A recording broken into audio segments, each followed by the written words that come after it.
It's a pleasure to welcome you all in this April edition of a monthly lecture series of Partha Ghosh Academy of Leadership. In this April edition, we have two fantastic personalities, world-renowned personalities, Dr. Partha Ghosh and Dr. Steve Gulans. Welcome to you, sir. Now, this session will be moderated by a renowned professor, Professor Shuman Chakraborty. Let me welcome Professor Chakraborty. It's a privilege for me to give a brief introduction of Professor Chakraborty's illustrious career. Professor Chakraborty is a professor at the Indian Institute of Technology, Kharagpur, and Sir J.C. Bose National Fellow bestowed by the Ministry of Science and Technology, Government of India. Recently, he has been awarded the 2026 TWAS Award in Engineering and Computer Sciences by the United Nations Educational, Scientific and Cultural Organization, UNESCO. He is also bestowed by the National Award for Teachers in the Higher Education category by the Honorable President of India. Professor Chakraborty completed his undergraduate studies in mechanical engineering from Jadavpur University in 1996 and then followed it up by his Master of Engineering from the Indian Institute of Science, Bangalore, and PhD also from the same institute, and he finished his PhD within a span of 2 years and also received the Best International CFD Thesis Award. Congratulations, Professor Chakraborty. Professor Chakraborty's research interest lies in the fundamentals of micro nanoscale fluid dynamics, miniaturization and its applications focused towards sustainable technology goals for promoting good health and well-being of the undeserved.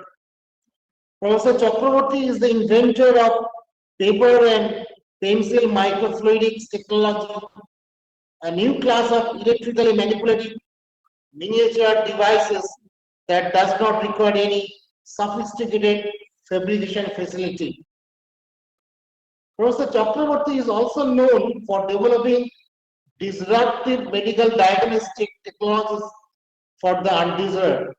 His innovation of a new piecewise isothermal nucleic acid test known as COVID has emerged as the first of its kind highly accurate molecular diagnostic technology for infectious disease detection, although with the cost and simplicity of a rapid test. Professor Chakraborty further demonstrated a pathway for translating high-end lab innovation to underdeveloped locations belonging to the bottom of the pyramid. That is also one of the focus points of our Partha Ghosh Academy of Leadership, where Dr. Ghosh always talks about working for the people in the bottom of the pyramid. Professor Chakraborty, for all these contributions, has been awarded the Shanti Swarup Bhattacharya Prize, the highest scientific award from the Government of India. He has been elected to many fellows of various societies in India and abroad. Thank you, Professor Das. It is with deep honor and heartfelt pleasure that I extend a warm welcome to all the esteemed dignitaries gathered here today. Your presence at this august assembly brings not only a distinction but also profound meaning to our collective journey towards knowledge, innovation, and transformative progress. The Partha Ghosh Academy of Leadership at IIT Kharagpur is an academic unit dedicated to shaping ethical and visionary leaders who can navigate the complexities of the modern world with integrity and purpose. Our world stands at a defining crossroad, confronted by a convergence of crises, geopolitical tensions, economic disparities, climate emergencies, and deepening social divides. At the heart of these challenges lies a fractured zero sum mindset, which has slowly but steadily eroded the core of our shared humanity, diminishing our capacity to collaborate, empathize, and rise together. The challenge before us is profound. How do we reclaim our collective sense of purpose and forge a path forward that unites us rather than divides? In response to such urgent need, the academy emerges as a beacon of hope, offering a radically new model of leadership. A model that is built upon the principle of one humanity. It blends the timeless wisdom of the East, the cutting edge innovation of the West, and the deep philosophical insights of the Vedas. This unique approach seeks to cultivate leaders who are not only morally courageous and selfless, but also visionary and, most importantly, transformative. Leaders capable of igniting change that transcends borders, systems, and sectors. At this critical juncture in human history, leadership is not just important, it is absolutely indispensable. We need leaders who can rise above the complexities of today's world, leading with integrity and compassion across every sphere: academia, business, governance, and beyond. The academy, positioned at the nexus of education, governance, and industry, seeks to redefine what it means to lead in the 21st century.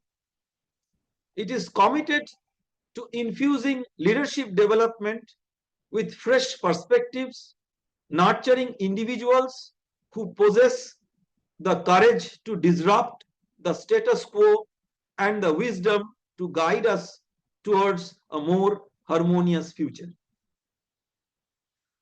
Through its innovative programs, the Academy aims to cultivate ethical, visionary, and selfless leaders. Leaders who can transform their sectors and, in turn, their societies. These leaders are not just dreamers, they are doers who connect their personal potential with a wider impact they can have on the world. At the heart of this vision is a commitment to elevating India's global stature by shaping leaders who embody the transformative power of unity and upliftment. With the Academy's focus on fostering leadership that transcends boundaries, it envisions the realization of Vikshit Bharat 2047, a thriving, resilient, and united India leading the world in the pursuit of human progress. This is not just about shaping leaders, it's about shaping the future of humanity itself. It is truly a privilege to introduce Dr. Partha S. Ghosh, a man whose remarkable journey has inspired and shaped countless individuals across the globe. Dr. Ghosh is not just a thought leader, he is a visionary, a strategist, and a futurist whose insights transcend conventional boundaries. Often referred to as a modern day Renaissance man, his expertise spans an incredible array of fields: business, technology, philosophy, and economics. As a former partner at the McKinsey and Company and the founder of Partha Ghosh and Associates, Dr. Ghosh has dedicated over 4 decades to advising leaders across nearly 30 countries. His unique ability to solve complex problems creatively and his visionary leadership have made him a trusted advisor to some of the world's most influential figures. Dr. Ghosh's academic journey is as inspiring as his professional one. A distinguished alumnus at IIT Kharagpur, MIT, and Harvard, where he earned advanced degrees in chemical engineering and management sciences, his intellectual rigor is complemented by a deep commitment to teaching and mentorship. Today, he shares his vast knowledge with students at the Tufts University while also lecturing at the MIT and Harvard, where he covers topics such as innovation, strategy, leadership, and globalization. But perhaps what makes Dr. Ghosh's journey most remarkable in his unwavering dedication to shaping future leaders. As the founder of the Partha Ghosh Academy of Leadership at IIT Kharagpur, he has created a platform that empowers today's citizens to develop the leadership qualities necessary to navigate the challenges of tomorrow's world. His work is not just about imparting knowledge, it's about inspiring a new generation to think boldly, act courageously, and lead with integrity and ethics. It's a privilege and honor to have Dr. Partha Ghosh with us today. Along with Dr. Ghosh, we are also fortunate to have Dr. Steve Gullans, who is considered the godfather of brain-computer interface and is an academic, scientist, and technologist as well as entrepreneur, all in one par excellence. Thank you, Professor Chakrabarty, for your generous introduction. You have indeed captured the spirit of this session as envisioned through the eyes of the Academy of Leadership at IIT Kharagpur in a most profound fashion. Thank you. We are indeed at a moment in history where the boundaries of human potential are no longer fixed, but fluid, but malleable, and most importantly, increasingly within our grasp. We're entering the age of transhumanism, as Dr. Chakraborty has rightly described, a movement that dares to envision and actively pursue the radical improvement of human condition through application and conscious application of technologies.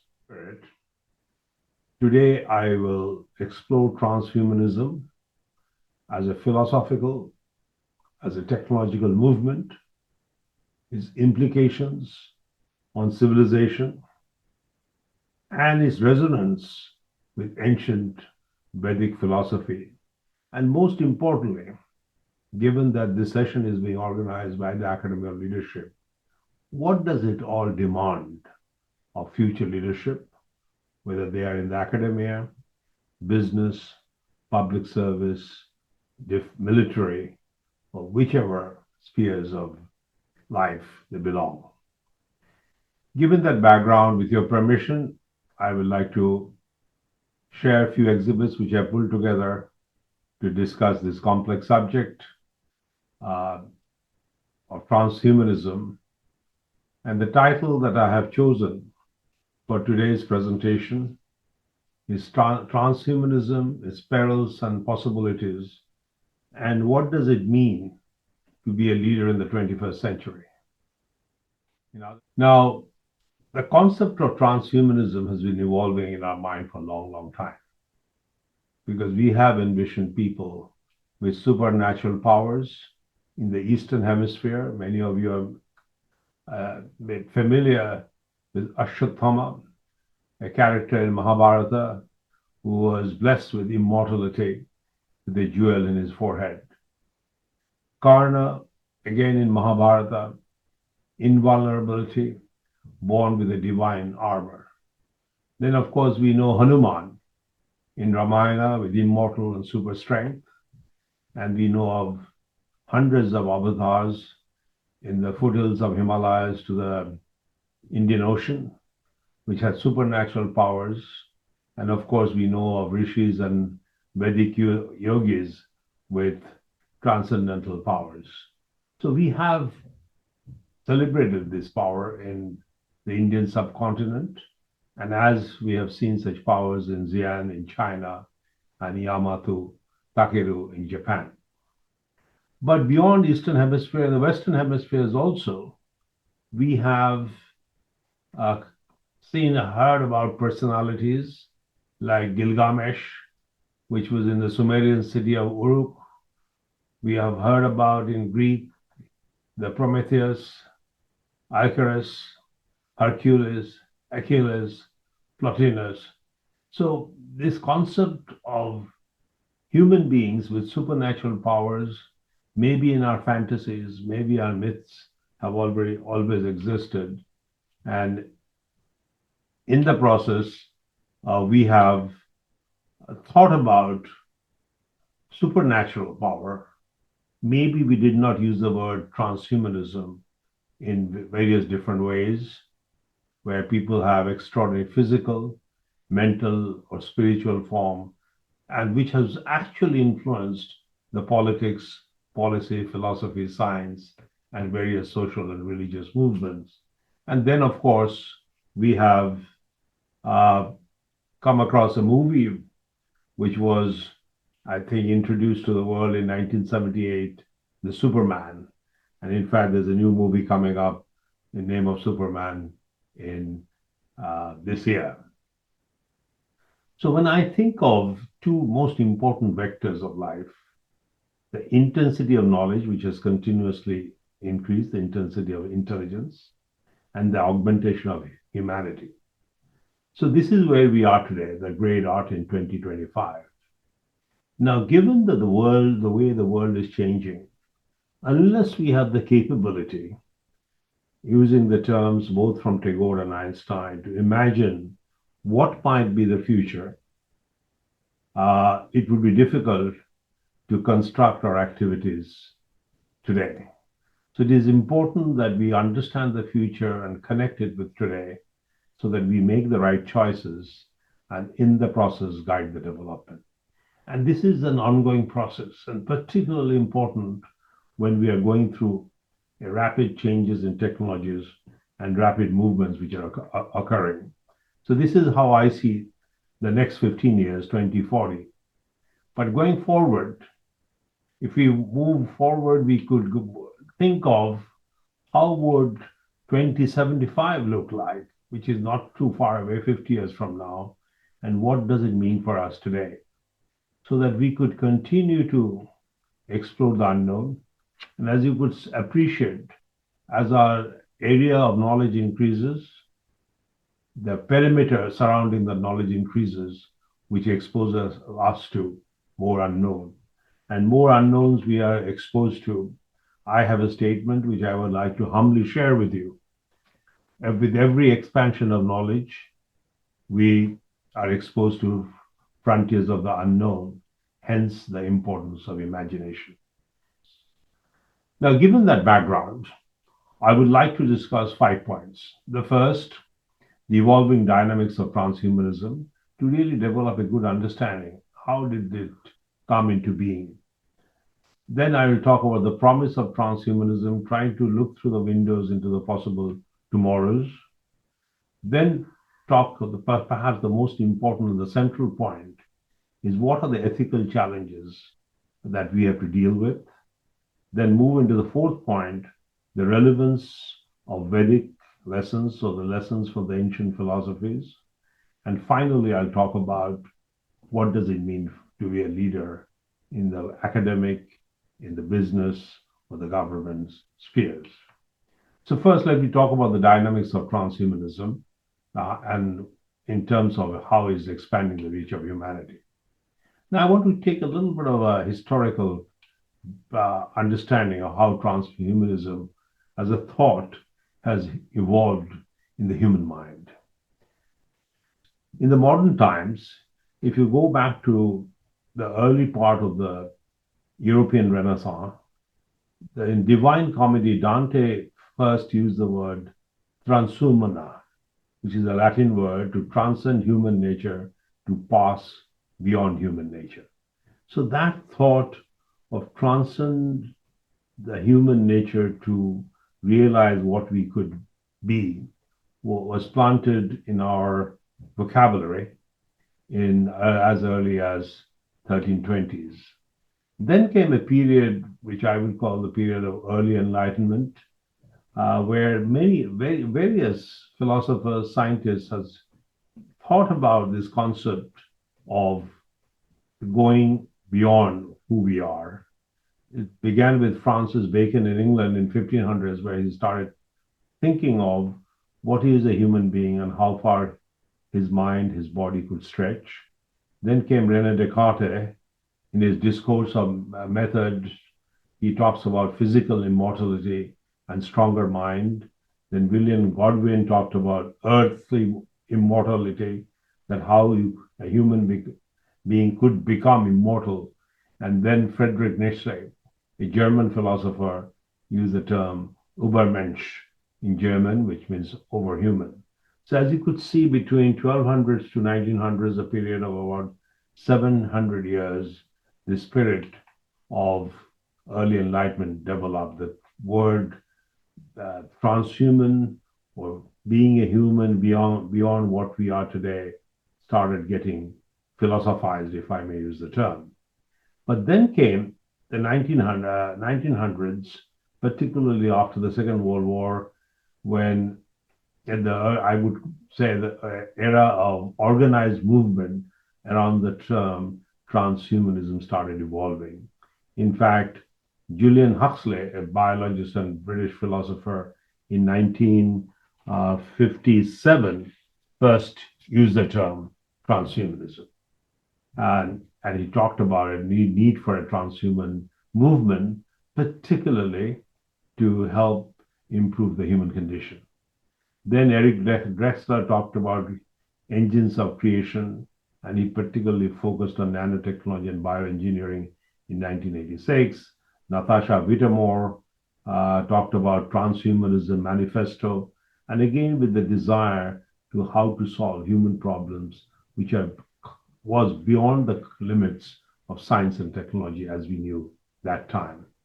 Then most interestingly, Max Moore and Bell introduced a term called Extropy Institute in opposition to entropy, because they felt the need of human being to bring order, gracefulness in society, in humanity.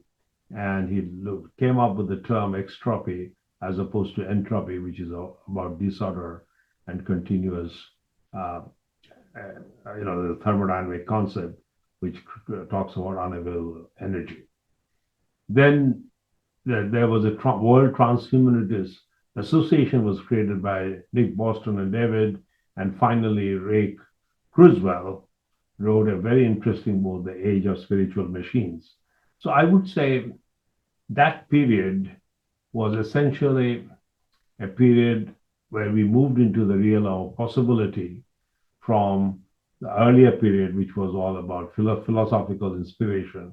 And if you go earlier, it was mythological or spiritual wonder. So we have gradually indeed made a progress.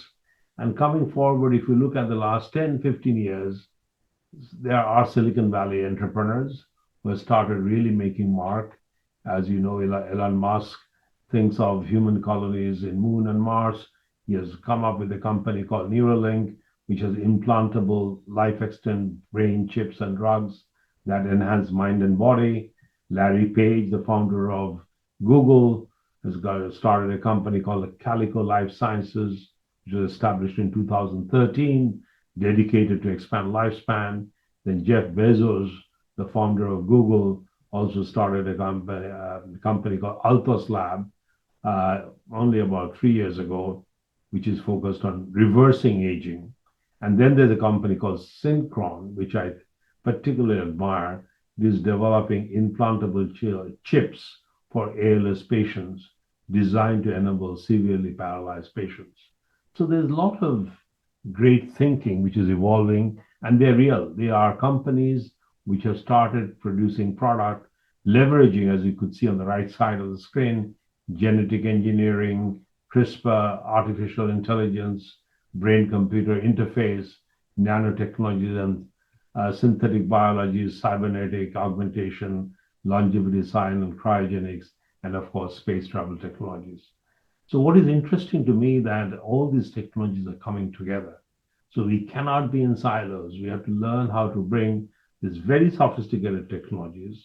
Each of one of them needs deep immersion, but yet our ability to bring them together to solve problems becomes very important.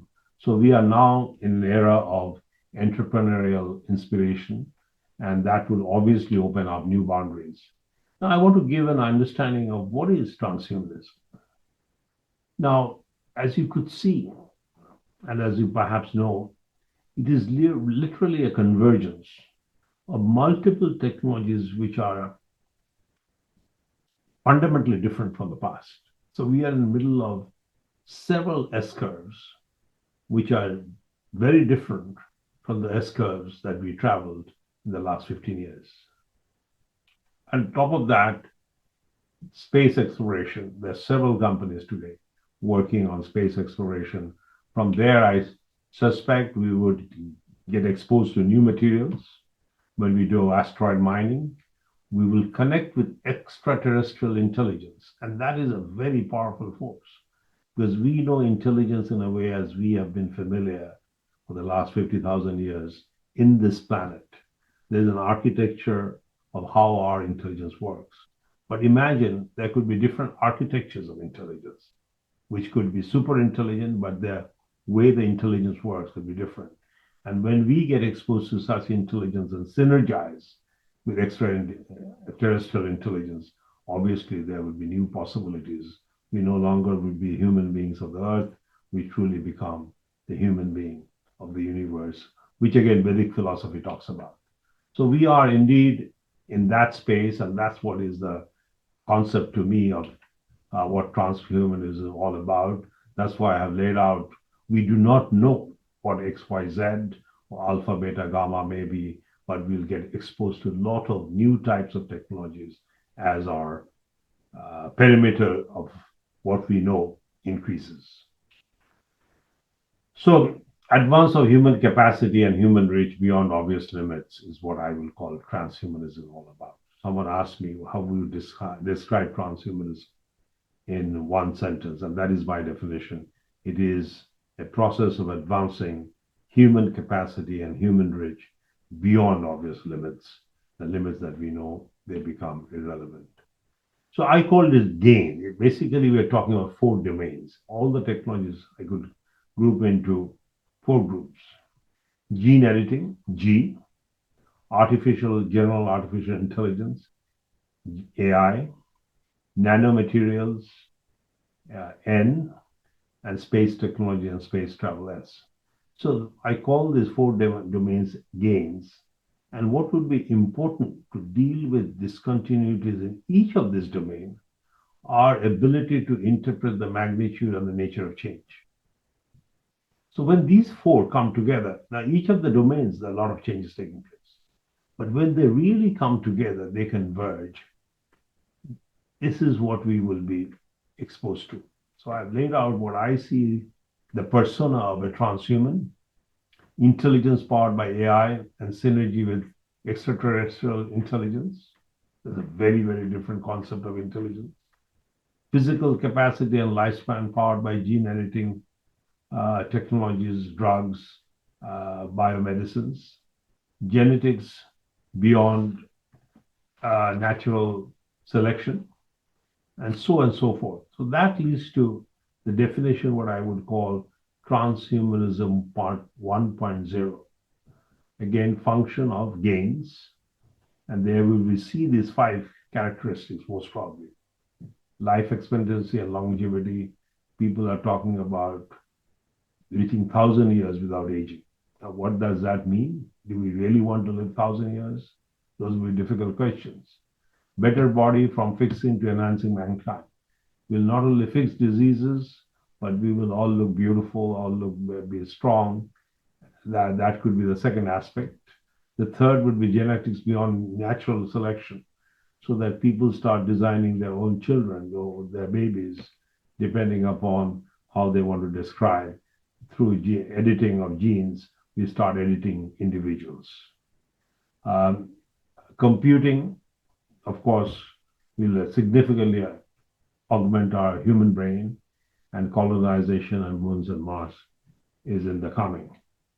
But given the nature of the discussion today, I want to go further.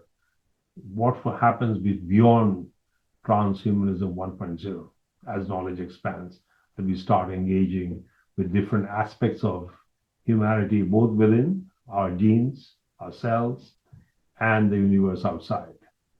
And that's where I see the biggest change could come from, when we start merging different concepts of intelligence, because we do not know what would be the other architectures of intelligence.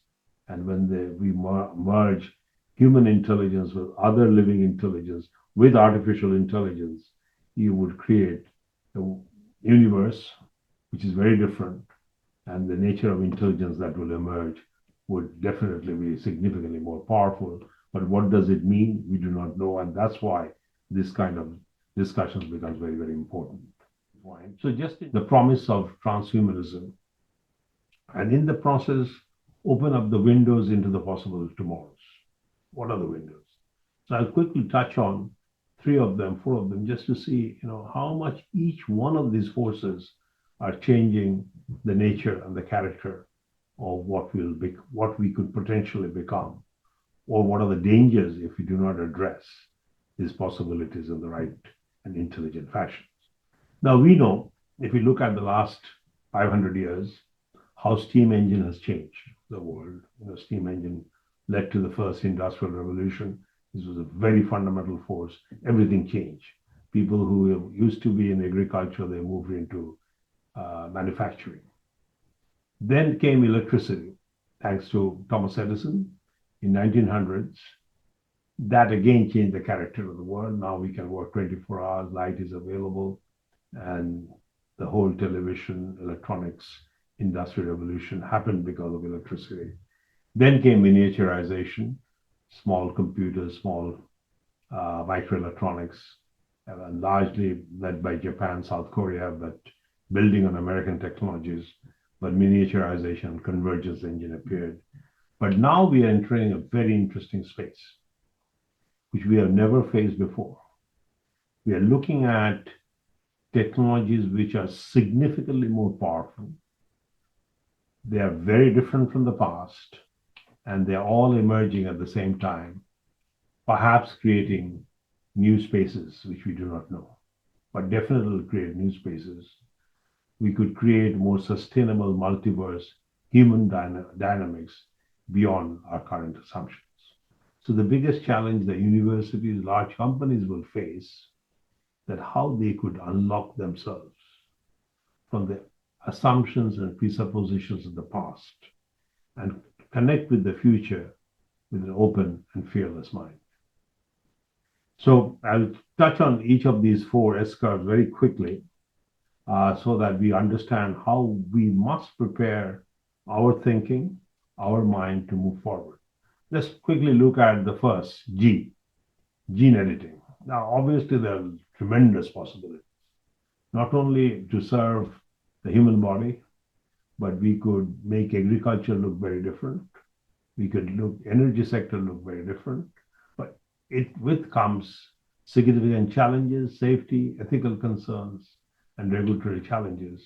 So obviously, the game-changing benefit would be largely because CRISPR revolution, and of course, how we would be able to enhance our traits as human beings, but along with the ethical concern, particularly what concerns me, the unintended outcomes, and how do we try to deal with them with keeping ethical considerations in our mind. Now, that would be extremely important because often we get involved with the technology without thinking what might be the unintended consequences. And that's why the systems thinking would be extremely important. In fact, I might request IIT leadership, not only IIT Kharagpur, leadership of education centers in India, around the world, that systems thinking has to be at the core of any engineering discipline, that how to connect multiple dots while I've focused on a specific dot.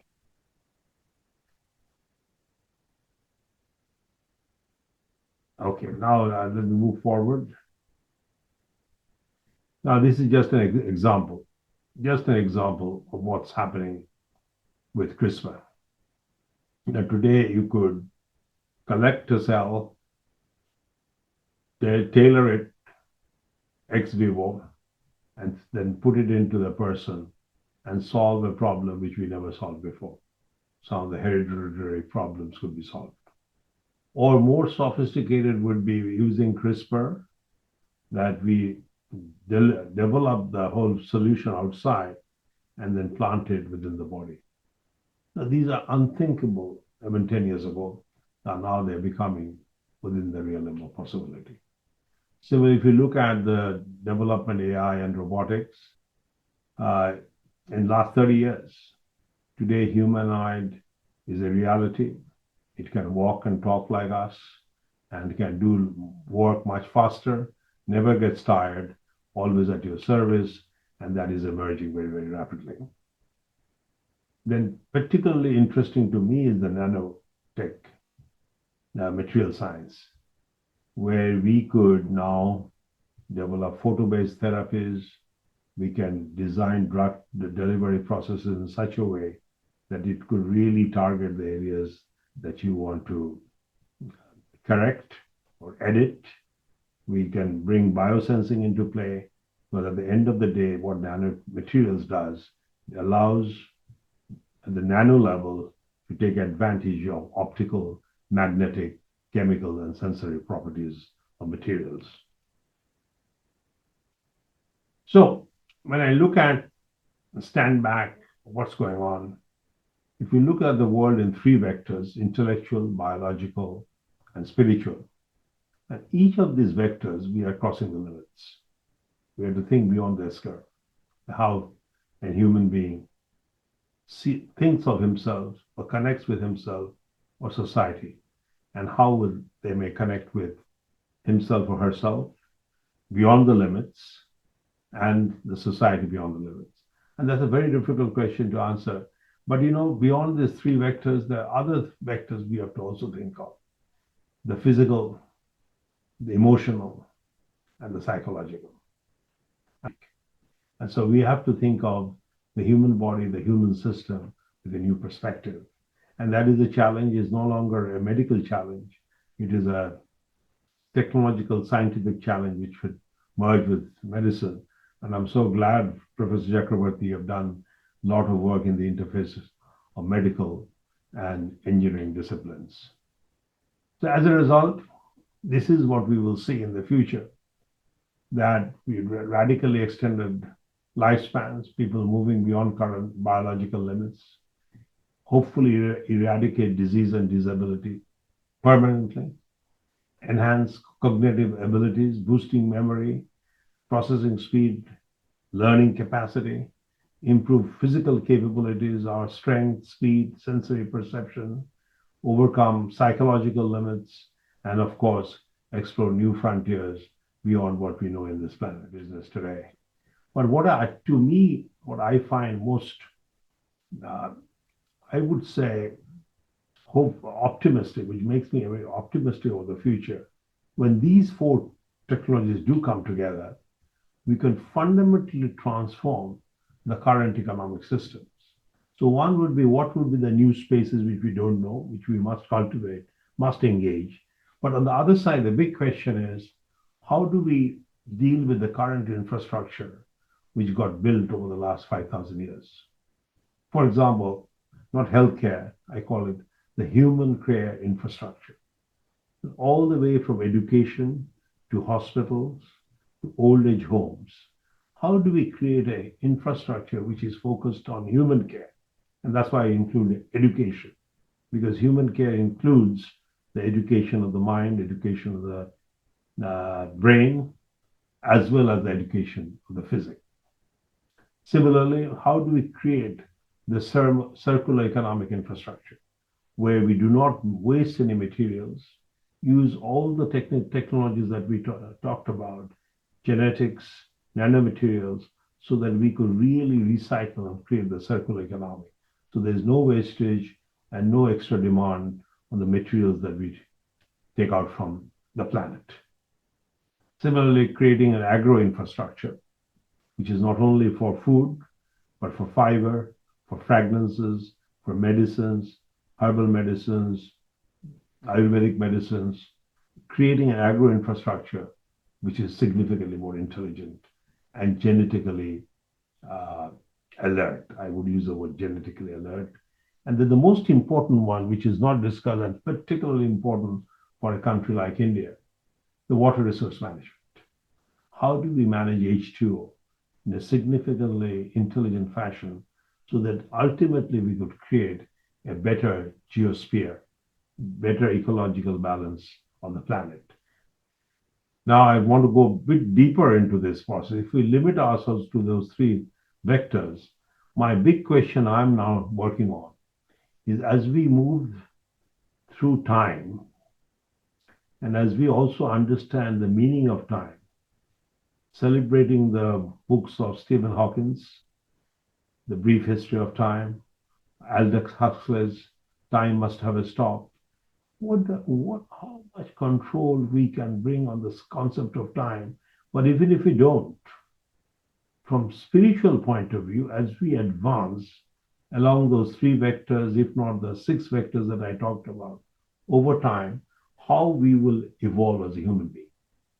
And that's the very fundamental question I'm raising in terms of our state of consciousness, state of human IQ, and state of human anatomy. Now, we can think about that in the today's context, who we are, but how we will evolve, say, 50 years from now. And that's happening at that speed. So that leads to the third question. So I laid out for each of these fundamental technologies, the first, the gains, the gene editing CRISPR, we are basically rewriting the biological human. Positives are very clear, we just discussed. But let's look at the negatives, because the negatives are equally powerful. And we can only enjoy the positives if we are smart enough to deal with the negatives. Obviously, we are creating two classes. Ethical minefields: who decides which traits are desirable? What about the unborn? Do I have the right to design my baby, but the baby is not born, and then he or she will have some fundamental question why I was designed the way my parents wanted me to be designed? They're very difficult questions. Unpredictable mutations, and that is the one which worries me the most. We do not know how Mother Nature works, and we start playing with genes. Next one, AI related. Again, I will not talk about the positives because we know about the positive, but the biggest challenge I feel is loss of autonomy. If humans cognitively become dependent and subservient to artificial general intelligence, then I think we would be losing of being a conscious human being. Existential risk could be, we could be misaligned with artificial general intelligence goals, which could lead to human irrelevance or even extinction. That we become servant to the power of AGI. And of course, the other term I like is the cultural entropy. And of course, space travel. On one side, the positives are very clear, but again, the negatives. If we get detached with the planet and start colonizing the frontier uh, planets in this solar system or outside, we don't know, we may lose interest in the planet. The planet could become totally uh, out of shape from what we like to see. So, how to shape the health of the planet in the context of space travel is also very, very important because it could play a very positive role, but it could also end up in a situation which is what we do not mind. But the more fundamental problems that comes to my mind is this picture. Now, let's assume all these areas individuals are developing and they are in control of how to use the power of AGI, gene editing, nanomaterials. And in the process, they focus on different dimensions of their personality. So I could see a situation like professors working in universities, they work very hard to push their intellectual capability. Some others, the sporting individuals who are in sports, they focus on focusing on biological strengths. Some others focus on spiritual, some others focus on emotional. So we end up creating personalities which are significantly different from each other. And each one of them are powerful along one or two of the dimensions that you have chosen to be powerful. And they're super powerful. They're not just intelligence, their intelligence is in the order of IQ 500. And someone is not only strong, they can move 5 trucks as they walk. So I think that could be the danger if we are not focused on how people would use these technologies to develop the 6 vectors that you're looking in the picture, the intellectual, the emotional, the spiritual, biological, physical vectors. So we have to learn how to deal with the ethical and philosophical issues. As you could see on the left-hand side, I've laid out a list, but maybe I can pick up one of them, that if our minds are uploaded to the cloud and our consciousness remains, are we still ourselves? There's a possibility that we can upload who we are from the cloud and it stays there. Then what does it mean? If we can no longer die, does the meaning of life change? And fundamentally, the age-old question, what is human nature and do we have a soul? So these will be some very fundamental questions, which fortunately our ancient rishis and sages. So we have a challenge that we have to deal with, which is ethical, philosophical, and social. And that leads to my fourth point, why it is important. The time has come that we have to connect with some of the ancient philosophies, particularly the lessons that we could pick up from Vedic imagination. Now, if I stand back and think about the future, I think of 2 dimensions. One, which is the x-axis, I'm calling the scope of engagement of gains. Keep in mind, gains to me is gene editing, artificial intelligence, nano, and space. Now, one application could be siloed and random, that people are doing this, the people are excelling in gene editing in their labs, some people are working on artificial intelligence, but they're all in silos. And they're pushing the boundaries and bringing it to play through the capitalistic system. And people could afford, some people are becoming intelligent, some people are becoming stronger, some people have decided to live for 1,000 years. You will see all kinds of people taking advantage of each of the alphabets of gains individually. On the other side, it could be applied with a holistic and purposeful fashion, where some people, the governments, some societies, like we have American Institute of Chemical Engineers, Mechanical, such associations. Maybe we can give birth to Association of Humanism, who would guide this process, but that is on the right side. The y-axis is all about our inner conscience. If our inner conscience remains passive, we will be moving between the two quadrants on the left and the right. Right is slightly better than left, but both of them are missing inner conscience. Or our inner conscience could be inspired and active. Now, if you think in these four quadrants and then ask the question, where do we want to be? Now, if we can truly develop our inner conscience to be very active in dealing with the issues that we have discussed earlier, and we aggressively, actively pursue the development of these technologies, we could indeed create a civilization which will be transformational in nature. The other scenario, which is very pessimistic to me, is stratified and disorderly gains. Stratified means people who can afford, they're benefiting from these forces we're talking about. So we create a cognitive caste system. Some few people are super intelligent because they have got chips implanted in their brain, they have got the gene editing done, they're fully edited individuals, they're strong, they're handsome, they're smart, and they live for 1,000 years. But very, very small community. Digital feudalism will become the new term I'm using, and AGI-led governance, which means that we are not governing ourselves. The artificial general intelligence is governing. Some places they may do a great job, but some places they may be missing in consciousness, in compassion. So on the other side, the right side, better than the left side, but guided but fractured gains. Some people would benefit, some society would move into transhumanism faster. There'll be a lot of cracks here and there, but with a sense of purpose. Now, it will depend upon how each country strategize the development of humanism. The countries which could connect with humanism with a intelligent guidance process obviously would benefit. But there will be differences between country A versus country B versus country C.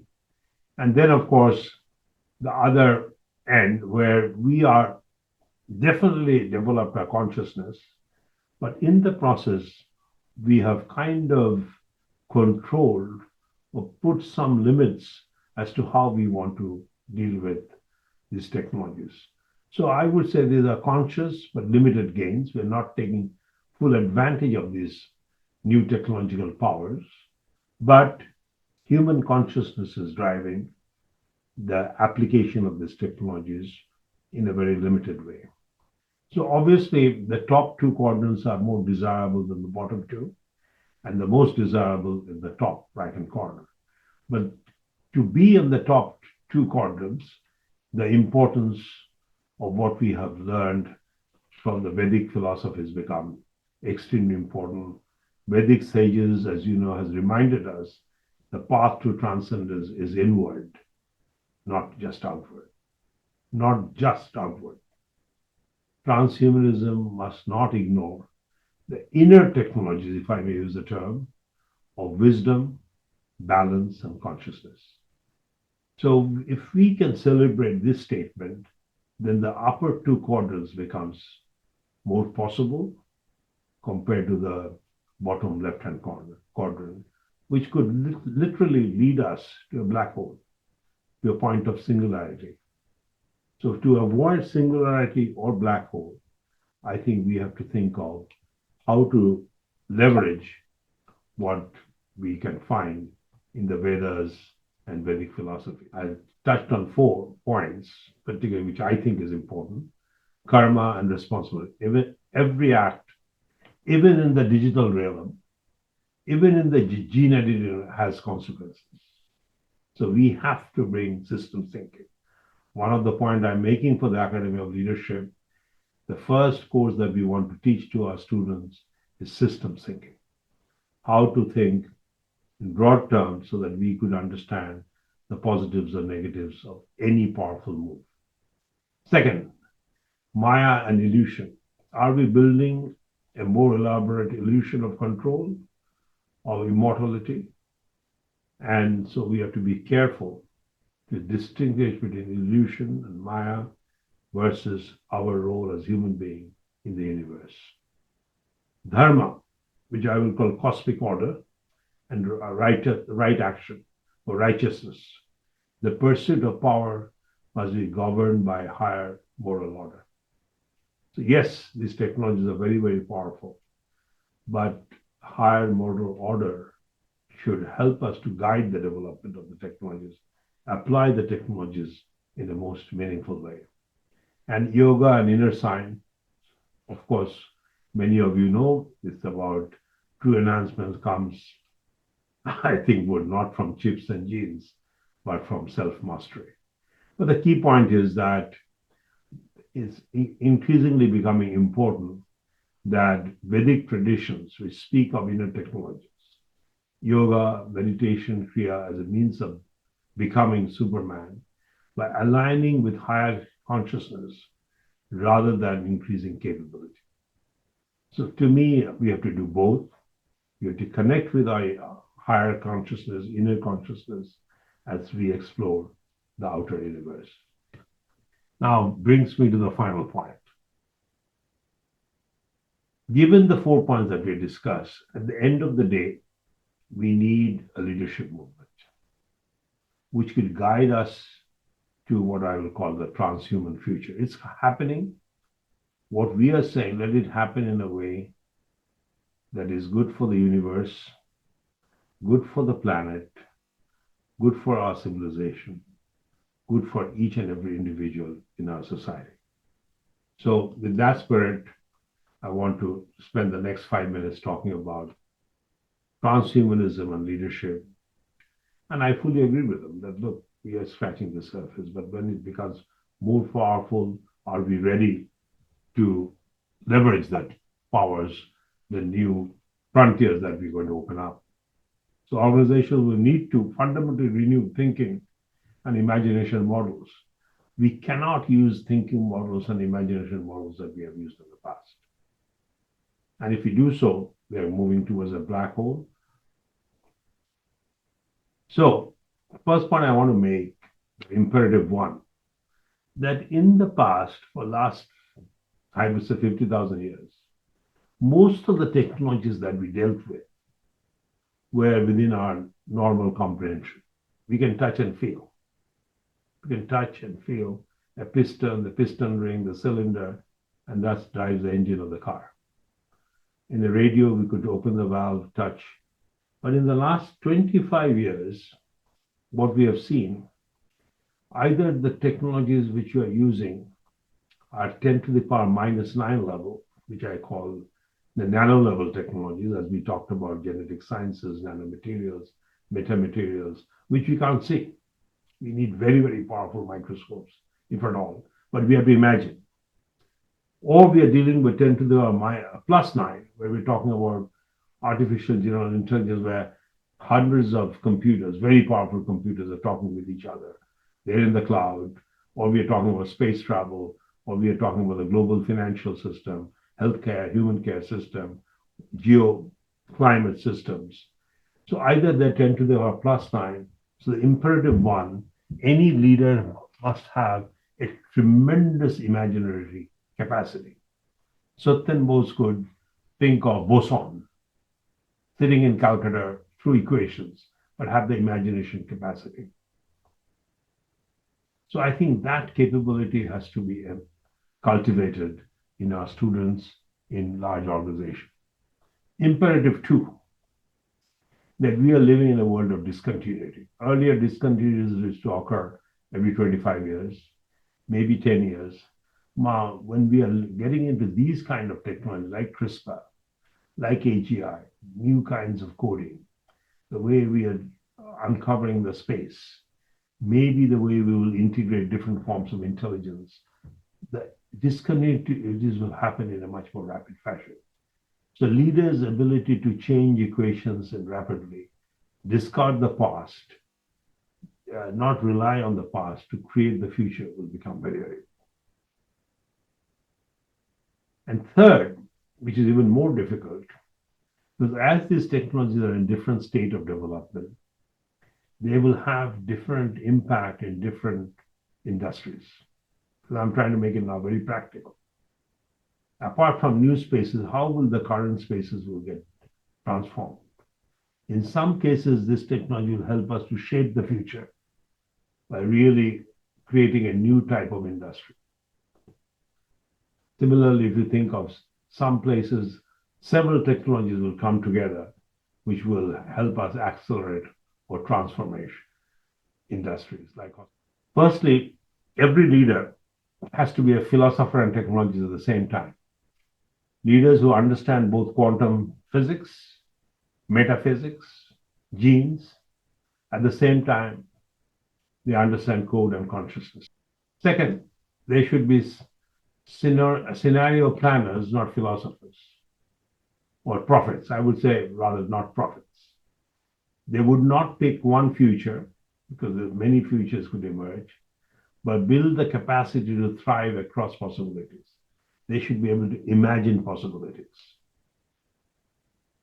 They should be ethical architects, shaping norms and laws that ensure technology uplifts rather than oppresses. Very important. They should be systematic synthesizers, able to connect biotech, AI, climate science, governance, human psychology, into coherent futures. As I mentioned, holistic thinking, be able to connect dots which are often not connected or make uncommon connections between dots. And that's a very special trait. They should be spiritual. They should be rooted in calmness, stillness. They should have inner conscience, which is highly developed, yet agile in action, which is combining ancient truths with future adaptability with current technologies to create a better future. Are we preparing such leaders? Stewards, not rulers. Recognizing leadership is a service to a collective unfolding, not domination. I have defined leaders as those who lift others, not lift themselves. And in the process, they get lifted. So I think that will become increasingly more important. And the most important to me, leaders must develop this fundamental instinct, if I may use the word, it should be natural, to be guardians of dignity, ensure technology expands human agency, not replaces it and erases it. So I see the fundamental shift of the leadership dial. We have grown up for the last 100 years with this mindset in mind. We live in a hierarchy. We have a director, we have a dean, we have a professor, assistant professor is a hierarchical way of thinking, which will not work anymore. We live in a world of deductive logic, with zero-sum thinking, numbers driven, adapt to the culture. We always adapt to what is given to us. This is how we do things here. We cannot change. We manage conflicts. We create conflicts and manage conflicts. That has been the leadership in the past. We have to move that needle. We have to move. So I think we are talking about a fundamental change, and this change should come by thinking of what might be the levers that we have to work on. And one of the things I would like to say, the role of the Academy of Leadership is to design these levers so that we can help first India, then the world, to shift the needle from the left to the right and create the human which can engage with the world of transhumanism with dignity, with grace, with positive optimism, yet careful in expressing or dealing with the challenges that we have discussed with. Transhumanist ESGs. ESG has become a popular term, but in the context of transhumanism, how will the products affect cognition, health, and autonomy? enable cross-border collaboration with a full spectrum of communities. That should be the role of corporates. A corporate should not just serve the top 10% society because they can afford to buy and neglect the bottom 80%. Academic leaders, and since I'm talking to IIT, I think we need to reinvent universities, not just for teaching, but civilizational labs, not just credential factories. So it should be viewed as a lab and how we are shaping the future civilization. And we have to be conscious to make that shift. Our education system has to be fundamentally different. It has focused so far on the left brain. We learn in universities how to be structured in your thinking. But I think time has come where we need to bring Tagore and Einstein together. And we have to think of how to develop the right brain, where we have to focus on a leadership model in an era of transcendence, which is how to inspire the right brain, which is significantly more humanistic, visual, and create the big picture. And as we do so, we would be able to create a model which is biological in nature, as opposed to the past model, which is Cartesian and mechanical. This is how a typical university runs, hierarchical. It is how a typical company runs, is hierarchical. And in the process, we are diminishing the role of creativity. We have to move towards a biological model, which is free flow of information, drive orchestration of synergies. Mark my word, orchestration of synergies. Be continuously be adaptive, access to wider skill sets, and be able to fuse multiple perspectives. And that is what I will call, will help us to move to transhumanism 1.0 or knowledge economy 2.0. Whichever you call it, we are talking about management of knowledge.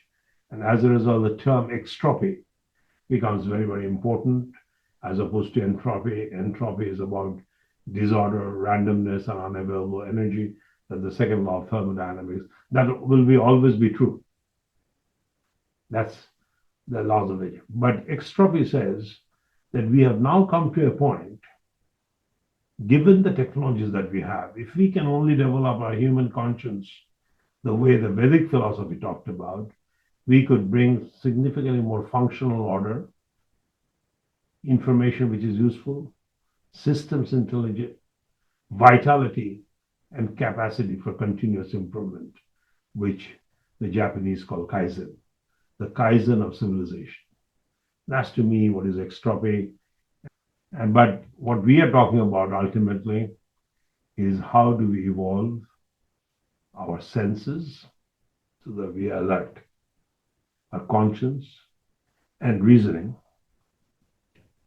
keeping in mind the famous statement of Immanuel Kant, a German philosopher, which Swami Vivekananda was a big fan of. He talks about all our knowledge begins with senses. Yes, naturally, we sense. Proceeds then to understanding and ends with reason. There is nothing higher than reason. I think time has come that when we are talking about these very powerful technologies, gains, we have to bring to play our logic and reasoning in a fashion that when we look at going back to all these technologies coming together, we truly develop, and I really want to underscore, we truly develop our ability to connect with possibilities with holistic perspective beyond the intellectual, biological, emotional, psychological, and spiritual limits. That's extremely important. That's one. And on the other side, make directional choices which are not obvious to the ordinary, but yet follow a simple logic that will be guided by inner conscience. So these are my two final messages. We have to connect with possibilities. We cannot reject them with a holistic perspective, keeping in mind all the dimensions which might get affected. And and then make the directional choices which will create a better civilization. Now, as I close, I have some summary points which I like to make. That the dawn of augmented humanity is upon us. Transhumanism presents both extraordinary opportunities and significant challenges. The choices we make today will determine whether this powerful movement leads to more equitable, prosperous, fulfilling future for all, or whether it will widen the gap between the poor and the rich, make it more clear what the inequalities of society are all about, and unleash unforeseen dangers, leading us to the black hole. So that is the choice we're faced with. And as a result, we must remember transhumanism is not just about the future of technology. It's not. It is about the future of meaning, values, and being, and celebrating our inner conscience. Wise. Wisdom based on both EQ and SQ, spiritual quotient. I think we must embrace an open dialogue, develop robust ethical frameworks, promote responsible innovation, above all, remain steadfast and committed to the gift within us, within our inner conscience. Key message I think I've shared with you, that we have to think differently, we have to connect with each other differently, we have to connect with the universe differently, but most importantly, connect with the universe within the significantly inspired and elevated purpose. So thank you. Thanks, Dr. Ghosh, for such outstanding deliberation. Let me try to summarize the key messages that emerged from this deliberation.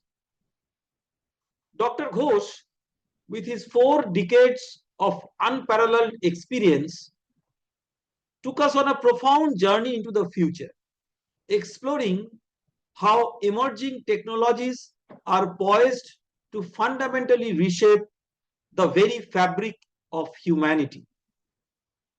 He delved deep into the leadership required for the 21st century, emphasizing the timeless wisdom found in the ancient philosophies of the Vedas and Upanishads. Dr. Ghosh painted a compelling vision of a future 15 to 20 years from now or even beyond, where technology will indeed revolutionize the way we live, interact, and think. Yet, he urged us not to simply passively witness these changes, but to engage proactively with a vast spectrum of technologies in a different way. More importantly, he stressed the need for us to elevate our inner consciousness and ethical frameworks, ensuring that the development of these technologies is guided by a sense of dignity and morality, leading us to a natural transcendence to higher planes of existence. This session, to me, was not just a thought-provoking exploration of technology's potential. It resonated deeply with the themes found in Balaka, or in English, what we may translate as the Flight of Swans, which is a celebrated poetry collection by none other than Gurudev Rabindranath Tagore, who first published this in 1916. This collection marked a transformative shift in his poetic style, moving from lyrical romanticism to a more dynamic, modern exploration of spiritual evolution and transcendence. In one of the powerful verses, Tagore writes, "In the cruel night of sorrow, beneath the blow of death, when humanity is shattered beyond its mortal bounds, will not then the deathless glory of the divine reveal itself?" These words carry a profound message of hope and faith that even in humanity's darkest, most shattered moments, when all that is mortal is torn apart, the eternal divine essence within or beyond us will emerge. This mirrors the vision of Dr. Ghosh, where the convergence of technological advancement and spiritual awakening will guide us towards a higher state of being.